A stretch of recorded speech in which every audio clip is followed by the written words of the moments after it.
Thank you, Manas, for the introduction.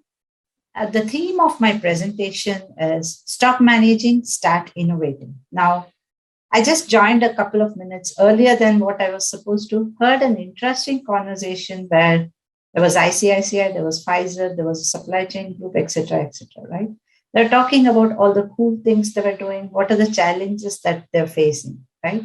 Now we come to what drives them, right? When we talk about compute, that in IT centers are the key, IT data centers are the key ingredients of the success of many of these companies in developing their applications and reaching customers and doing everything that they need to do to be successful in their business. The theme of today's presentation is Stop Managing, Start Innovating, right? I said that. Now, when you talk about innovation, we've all heard the adage, innovate or perish, right? We need to constantly reinvent ourselves. We need to constantly innovate. What is needed for innovation? You need the right skills. You need the right set of people. You need an ecosystem to encourage innovation. But most importantly, if you don't have time, you cannot innovate. And how do you make time? We all have fixed amount of hours in a day. We all have fixed amount of hours in a week. And of course, if you do everything in that time related to work, you burn out. So there is balance also. So how do we make time to innovate and stop being involved in the drudgery? And that's what I'm going to talk about in my presentation on autonomous compute infrastructure. Whenever we talk about autonomous infrastructure or automation, everybody thinks of the cars, right? Parallel with cars and vehicles. Now, we all hear about driverless cars, the Teslas of the world, the Google driverless car, etc. Although they're not still on the roads in India, and mostly in India, sometimes if you're caught in traffic snarls, you really wonder, is there a driver in the car or the car has a mind of its own, right? That's how you wonder. But jokes apart, right? We've come a long way in the car world from hand cranks, levers. Maintenance was more like a hobby. It could take an entire weekend to maintain your vehicle. Today, you have push to start cars, cruise control, built-in navigation, sensors everywhere. You have cars where you can set the profile of the driver and probably the navigation seat also, the seat height, the steering height, the lights, the music, name it, climate control. And then you can also carry that profile from one car to a similar car when they are compatible. You just sit there, think about deployment, rapid deployment in an IT data center. It's very similar. Just sit there, you have it. Autonomous vehicles use powerful systems of onboard sensors. I'll give you an incident 2 or 3 years ago. It was in the Dell Technologies world in Vegas. It all seems like a dream now, but I'll talk about it. Good old days. There was this concept car from Intel. It was a BMW. Intel had recently acquired a company called Mobileye. You all would have heard about it. It's an Israeli company with a huge amount of data analytics and everything around autonomous vehicles, right? So there was this windshield where there was a lot of data coming continuously. And when I sat inside that, it was a concept car. I was wondering, what can the driver see?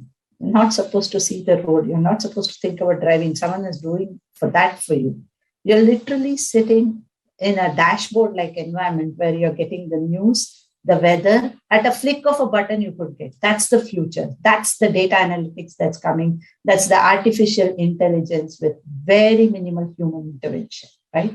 So that journey, why I talked a lot about cars, I love cars. One of the early programs that I wrote was an immobilizer software for Camry, where you put the wrong key and the car engine would immobilize.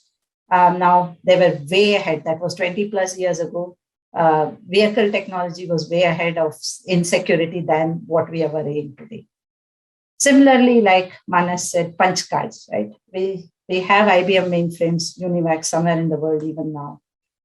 If you're as old as me, you will know what is FORTRAN. We all learned that as the first programming language along with BASIC and Pascal. Today, code generators are there.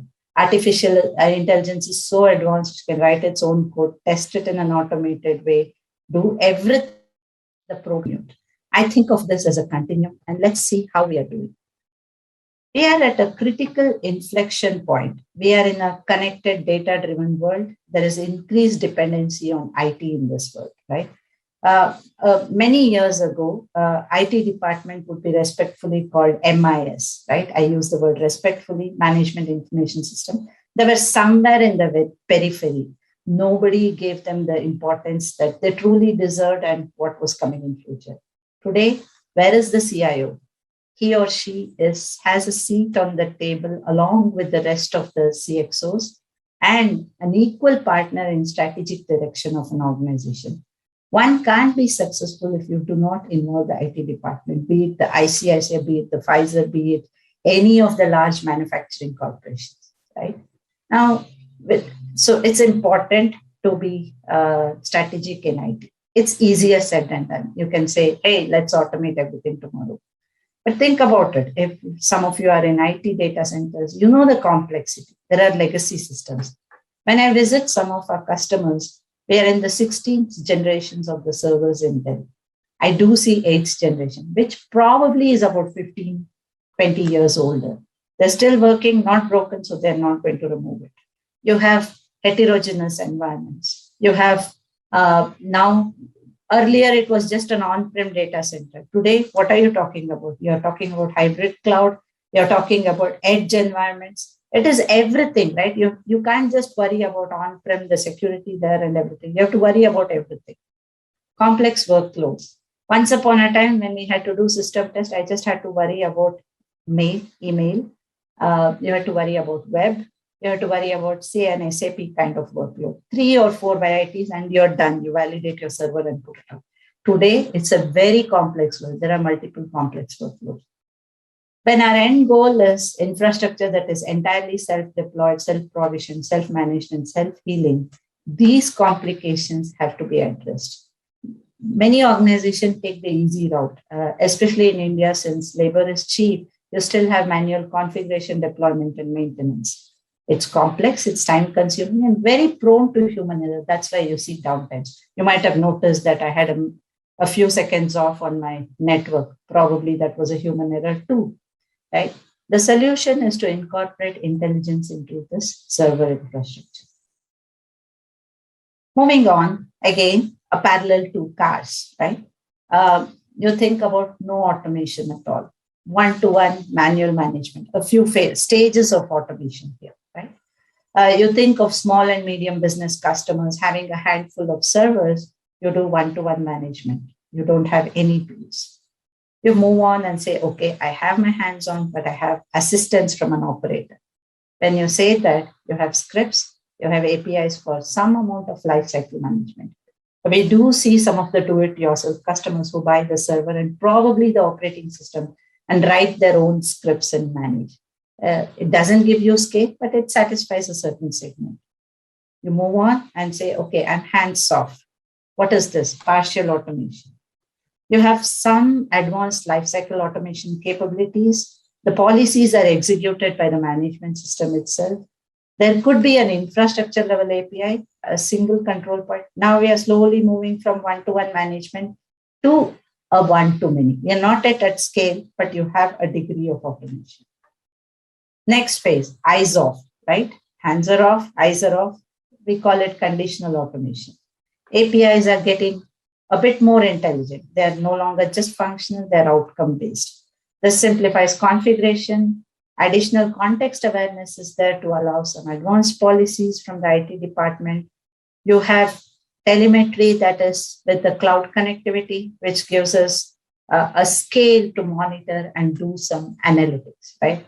You could think of some alerts and automated alerts and some mechanisms here, and all the telemetry is giving you capability of doing some analytics. Stage 4, hands off, eyes off. Now your mind is off. You can do something else. Like you sit in a car and listen to music and think of what you will do in the next skiing holiday. Maybe that's mind off, right? High degree of automation. The management systems enable connection to cloud services. Again, what do you get from this? A host of analytic capabilities. You have connected services, self-optimized hardware. You have service level agreements to manage things. There are workload parameters. The environmental and ecosystem factors are all taken into consideration, and artificial intelligence assists many of the operations. You have remediation, you have detection, everything here. Last phase, the self-driving car.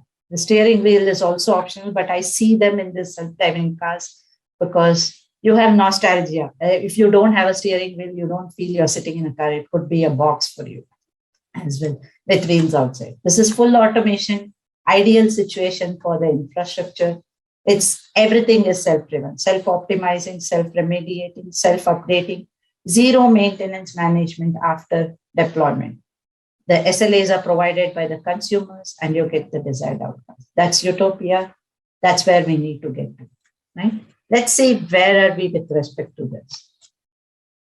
As new levels of automation are getting incorporated, I would say that labor-intensive and error-prone tasks can be gradually shifted to the eyes off and mind off. That is the level 3 and level 4. We are somewhere in between.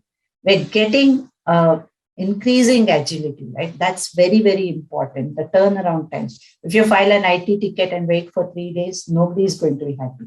Increasing agility is important. Efficiency, right? Every year, you have to increase your bottom line. How does it happen? By bringing in efficiencies. Uptime is a critical factor for any data center. All this will free the IT resources to focus on more strategic activities, helps us overcome the challenges of the digital era, accelerates our IT transformation, unleashes innovation with faster time to business value. That's the new parameter. We all know MTTF and MTBR, etc. MTTR, this is time to business value for new infrastructure. How soon can that infrastructure deployed start providing value, and faster time to market for new applications and services, right? What can you do with all this automated infrastructure? You can innovate, you can adapt, and you can grow. Innovate, right? What does innovation give us? Ability to respond quickly to challenges. Market, your competition is always innovating. Our innovations in IT gives us that lever to adapt to a changing environment. Innovations in automation gives you rapid time to value. I talked about it. Ability to react rapidly, adapt and maintain infrastructure effortlessly. Examples are automated security features. Think about it. A server has several components. As you add new components to the server, you want to be rest assured of the security. So if you've automated your secure component verification, how does that feel? That's good.